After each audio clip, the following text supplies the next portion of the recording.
ਦਿੱਲੀ ਦੇ ਨਵੇਂ ਬਣੇ ਫੀਲੇ ਆਮ ਆਦਮੀ ਪਾਰਟੀ ਦੇ ਸਰਕਾਰ ਦੇ ਮੰਤਰੀਆਂ, ਪੰਜਾਬ ਪੁਲਿਸ ਤੇ ਇਹਦੇ ਨਾਲ ਟੁੱਕੜਬੋਚ ਮੀਡੀਆ ਨੇ ਕਿਸਾਨ ਗਰੀਬਾਂ ਦੀ ਜਿਹੜੀ ਕਿਰਦਾਰਕੁਸ਼ੀ ਕਰਨ ਦੇ ਵਿੱਚ ਕੋਈ ਕਸਰ ਬਾਕੀ ਨਹੀਂ ਛੱਡੀ।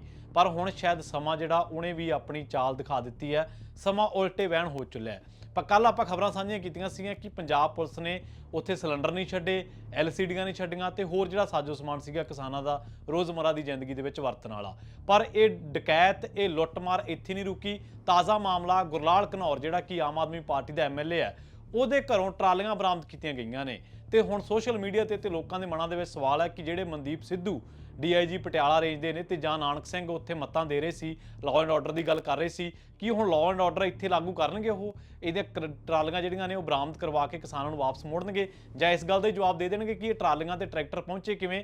ਇਹ ਜਿਹੜਾ ਮਾਮਲਾ ਵੀਡੀਓ ਜਿਹੜੀ ਬਣਾਈ ਹੈ ਕਿਸਾਨਾਂ ਨੇ, ਗੁਰਦਾਸਪੁਰ ਦੇ ਕਿਸਾਨਾਂ ਦੇ ਨਾਲ ਸੰਬੰਧਿਤ ਜਿਹੜੀ ਟਰਾਲੀ ਆ, ਉਹ ਗੁਰਲਾਲ ਘਨੌਰ ਜਿਹੜਾ ਕਿ ਕਬੱਡੀ ਖਿਡਾਰੀ ਵੀ ਰਿਹਾ ਤੇ ਹੁਣ ਆਮ ਆਦਮੀ ਪਾਰਟੀ ਦਾ MLA ਹੈ, ਉਹਦੇ ਘਰੋਂ ਬਰਾਮਦ ਕੀਤੀਆਂ ਗਈਆਂ ਨੇ।